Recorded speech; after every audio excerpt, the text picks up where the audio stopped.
want to do a Seinfeld establishing shot of the exterior of the building. So it's far back there. That one?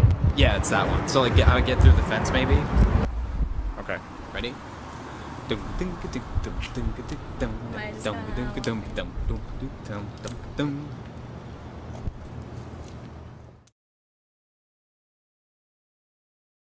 And you, what is this called? Yeah, we call it Tupac's Closet. Sometimes it glows red and it looks like a Satan hell.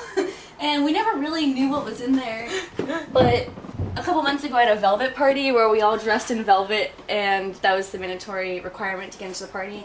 And everyone was like hanging out over here, and my brother was dancing really crazy, and then he fell down this mysterious door that we never knew what was in. And wait, did he break it off its hinges or break the lock? broke it down. Broke it all the way down? Yeah, like it was hanging by a hinge on the bottom, and he was kind of like, the door acted as a slide, and he just kind of slid right down, almost to the second floor, where all these wait, like so rows there's a were hanging shaft out. down there? It's kind of like a duplex, so there's a spiral staircase. Yeah, it's pretty scary. And they started throwing beer at him and stuff, and then he kind of like crawled back up, and then we got a call from the management the next day, and they're like, you guys can't have any more parties, or else we're gonna kick you out. What the hell's this? These are my French fries. Oh, I got these from graduation. They're baby fries, so now it's a baby. It's a fry mommy family. and daddy. Small fries. You can get this, right? So these were used in your performance art, like, thesis. Yeah. Lil Boo Radley.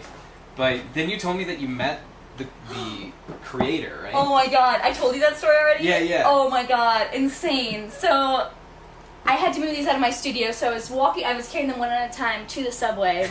And when you're carrying a giant french fry that's twice your height, everyone thinks they're a goon and try to make funny comments, and you're like, oh, you're really hungry, huh? Oh, that's a large fry. I'm like, I know it's a large fry. You think you're funny, you're not funny. But this one guy out of the blue comes up on his skateboard and he's like, wait, I made that fry. I'm like, yeah, right, you made that fry. You did not make that fry. But it caught my attention, so I stopped and looked at him like, yeah, you think you made that fry? He's like, no, but actually, I run this production company in Brooklyn, and we're like a scene shop, and we only made 30 fries, and we sold 15 of them to corporate Burger King. And I'm like, whoa. And then he was like, yeah, this is crazy. And then he went through and told me how to make them, like verbatim. Like, he carved out all this foam, and then epoxied them, and then spray painted them, and then vinyled them clearly. And then he was there.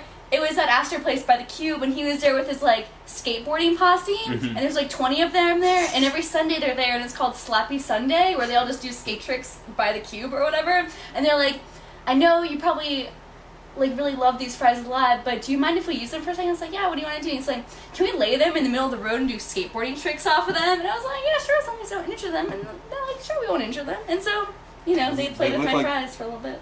Funny. That sounded weird. They took good care of them. Yeah, they did. Didn't you say that somebody went to Burger King corporate and like took a picture of these? Yeah, like one of my good friends, her brother works at Burger King corporate, and they have these like hanging out in the office in the elevator and like by the bathroom, and so she was doing weird poses with all of them for me. This is incredible, though. Guarding Tupac's closet. Tupac's closet, yo. They even took off the doorknob. They don't trust us anymore. They put it. Oh, it used to actually have a doorknob. Yeah. This is the first thing that you see when you come in. I'm not crazy. Dramatic entrance. Yeah, I have a watermelon. And Honor some system free runs. beer I had. Oh my god, best find. Okay, so look at this. That's a Look lot at of this. picante. $3.50. Deal or no deal? From where? Target. It's all about that Target swag, yo. But really, biggest regret not buying two. Man, you Regrets? could have had more parties. I know. All you need is salsa to have a party. Let's be real. That is Guacamole's true. too expensive to What share about with people I chips? don't like. You might need chips. I have some chips, kind of. Oh, okay. So we are all set. Yeah, look, there's like 8 chips. We can each have like 2.5. Chip party starter set. Yeah. When you bring your own chips, we have the picante. Exactly. BYOC. We were actually watching this Born Ruffians music video, and then it had this door in it, and then it had our walls in it, and then it had our chalkboard in it, and we're like, they filmed it here. It really, the Born Ruffians, they're this band. So, like, the drums live across the street, Born Ruffians lived here, maybe they all Do just they chill live together. here in this room? Yeah. Oh, definitely. It had the chipped red paint, like, this, like, weird, like, we forgot to finish painting or something going on there. Yeah, pretty silly. Nice. Oh, it's open now. I guess we're going in. Nice. I tried cleaning. I just have a lot of stuff. See, we all have like a lofted area. So you have your little mini kitchen here. Yeah. Is I this found it on the street. I was gonna say this seems like a find, not something Yeah. you probably brought with you. I find everything. Did you ever find out someone stole that book? Remember? Did you ever? Did I tell you that story? Did I tell you how I got it back? You got it back? Yeah. I didn't know you got it back. What happened? Okay, so Start from the beginning. Okay, so what happened was Halloween. I had this huge party with like. Yeah, so all these people were here, and there were a lot of people coming in my room and hanging out. And then the next day, I wanted to read this book that my friend lent to me, called Taipei by Tao Lin. I should get money for this. Tao, you should pay me, yo. Yeah, the next day I wanted to read this book, but it wasn't on my bookshelf.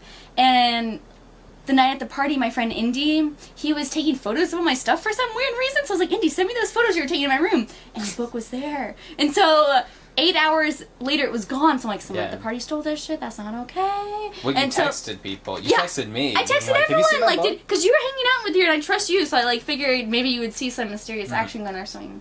But yeah, so I texted a lot of people, and I was telling my roommates, keep your eye out for a book thief. And they're like, whatever, Mary. But Kendall, you're crazy. But Kendall actually took it to heart, and she was like telling her friends, like, yeah, my friend Mary, she's missing a book, like, it's kind of weird.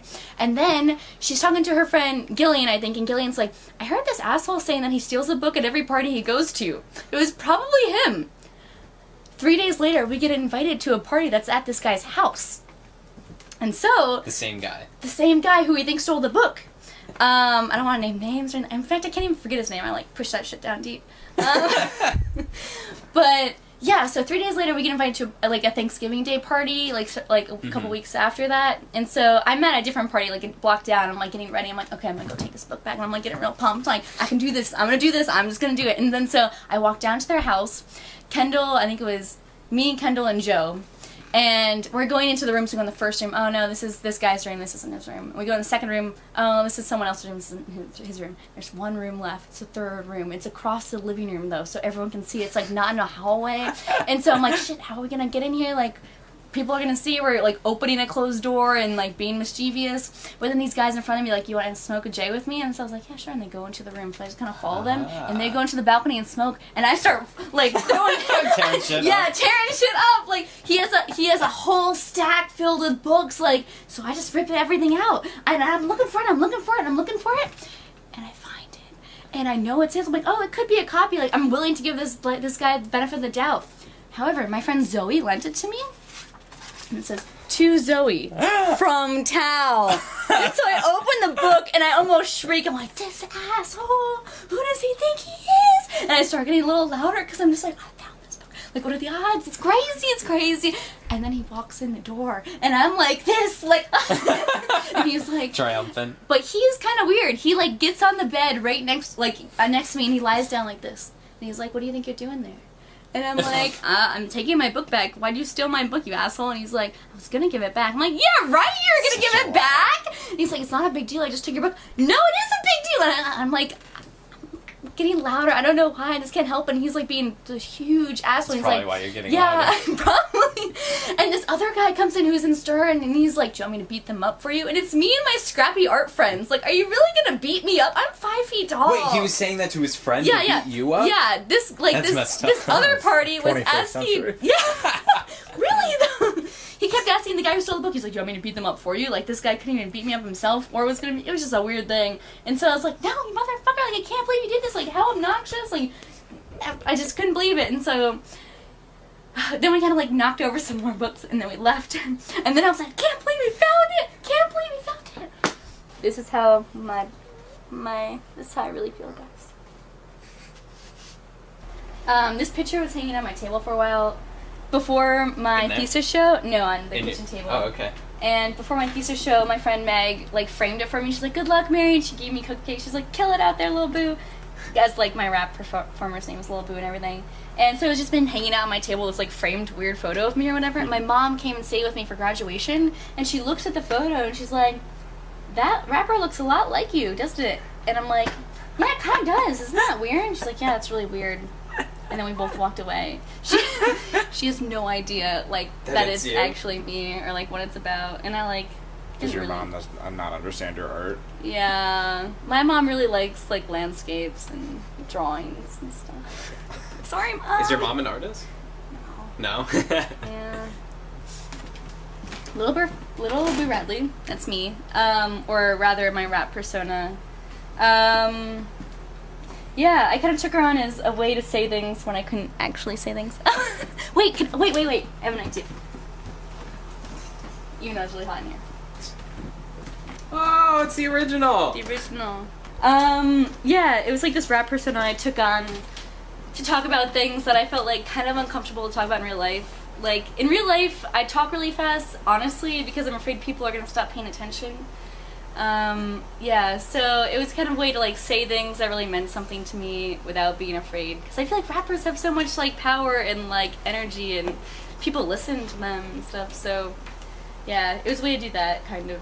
And I talked about really silly things about being janky and, being a feminist and, yeah, pulling stupid shit to, like, make the world better or whatever.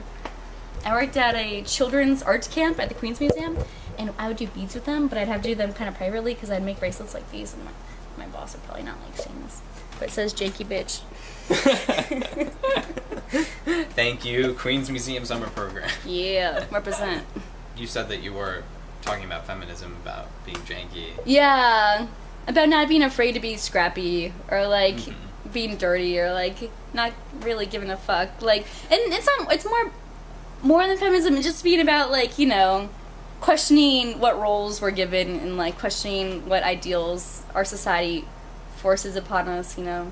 Forces upon women specifically? Women specifically, but, like, everyone, too, you know. Feminism applies to everyone.